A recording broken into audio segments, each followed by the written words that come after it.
बहू, कल मेरी बेटी की नंद की सगाई है, तुझे यही साड़ी पहन के चलना है उसके ससुराल।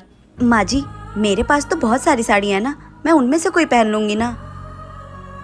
पर माँ जी, ये साड़ी बहुत भारी है, ये मैं नहीं संभाल पाऊंगी। मैं एक काम करती हूँ, मेरे पास जो साड़ी है मैं वही पहन लेती हूँ, इसे आप रख लीजिए। हाँ, मुझे पता है कि तेरे पास 200 रुपए वाली बहुत सारी साड़ियाँ हैं, लेकिन तू वो सब नहीं पहन कर जाएगी। जितना बोल रही हूँ उतना सुन, यही साड़ी पहन कर जाएगी हमारे साथ। बहू, तू क्या चाहती है? तू वही अपनी सस्ती से 200 रुपए वाली साड़ी पहनकर मेरी बेटी के ससुराल जाएगी और वहाँ हम लोग की बेइज्जती करवाएगी? नहीं, तू यही पहन कर आएगी। समझ में आई बात? माँ जी, अगर मेरे आने से दीदी के ससुराल वालों के सामने आप लोगों की बेइज्जती होगी तो फिर मैं आप लोगों के साथ नहीं आऊंगी। हाँ, तो यही बेहतर होगा कि तू वहाँ हम लोगों के साथ मेरी बेटी के ससुराल नहीं आए, वरना लोग ताने मारेंगे कि इसकी बहू तो 200 रुपए वाली सस्ती साड़ी पहन कर आ गई। माँ जी, मैं गरीब भले हूँ, पर उसका ये मतलब तो नहीं है कि आप लोग हमेशा मेरी बेइज्जती करते रहें। क्या गरीब होना पाप है? आप लोग इस बात से सहमत? माँ जी, थोड़े पैसे है क्या आपके पास? वो आज मेरी तबीयत थोड़ी ठीक नहीं लग रही है, तो मैं सोच रही हूँ कि डॉक्टर को दिखाया हूँ। बहू, पैसे तो हैं, पर मुझे थोड़ा कुछ काम है। माँ जी, बहुत जरूरी है।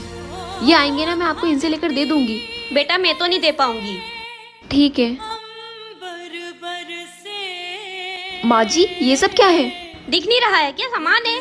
माँ जी, एक बात बताओ, मैंने जब मेरी दवाई के लिए पैसे मांगे तो आपने मना कर दिया, और आपके पास इतनी सारी शॉपिंग करने के लिए पैसे कहाँ से आ गए? बहू, मैंने तुझे पैसे इसके लिए नहीं दिए क्योंकि मेरी बेटी के लिए मुझे शॉपिंग करनी थी। परिवार में ऐसा नहीं होता है माँ जी, पहले परिवार की जरूरतें पूरी की जाती है, उसके बाद दूसरों को सोचा जाता है। मेरे लिए तो मुझे मेरी बेटी ज्यादा जरूरी है। माँ जी, कब आप बहू और बेटी में भेदभाव करना बंद करेंगी? जमाना कितना आगे निकल चुका है, जब बहू आपको माँ मान सकती है तो आप बहू को बेटी क्यों नहीं मान सकते हो? खैर, मैं भी किसे समझा रही हूँ। सुना है आप छोटी को आईफोन देने वाले हो, लेकिन ध्यान रखना, इस घर में आईफोन एक नहीं 2 आएंगे। 2 आईफोन? लेकिन क्यों? क्योंकि एक आईफोन मैं अपने भाई को भी गिफ्ट करूंगी। अरे, राखी पर भाई गिफ्ट देता है, ये बहन कब से देने लग गई? हाँ तो क्या हुआ, मेरे भाई की हैसियत नहीं देने की, लेकिन मेरी तो है ना। हाँ हाँ ठीक है, आ जाएंगे 2 आईफोन। अरे, मैंने आज तक का पूरा प्रॉफिट उसमें लगा दिया था, ऐसे कैसे प्रोजेक्ट फेल हो गया? सॉरी सर, हम कुछ नहीं कर सकते। हाँ, लेकिन मेरी बात तो सुनो। हेलो हेलो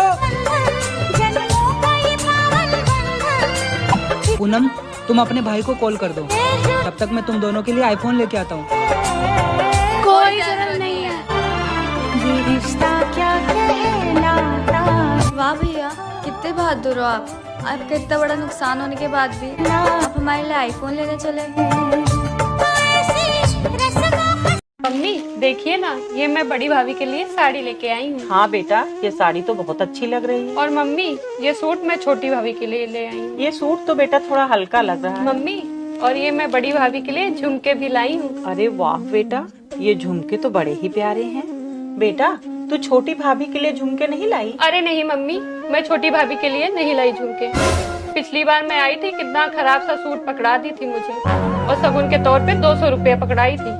और बड़ी भाभी ने कितनी बढ़िया साड़ी और कंगन और कान के झुमके दिलाए थे, और शगुन के तौर पे 1100 रुपये दिए थे। बेटा, तुझे खराब सूट दिख गया, लिफाफे में पड़े 200 रुपए दिखाई दे गए, लेकिन तूने ये नहीं देखा कि तेरे भाई की नौकरी छूट गई। बेटा, जब तू घर आती है तो तेरी बड़ी भाभी कमरे से बाहर नहीं निकलती।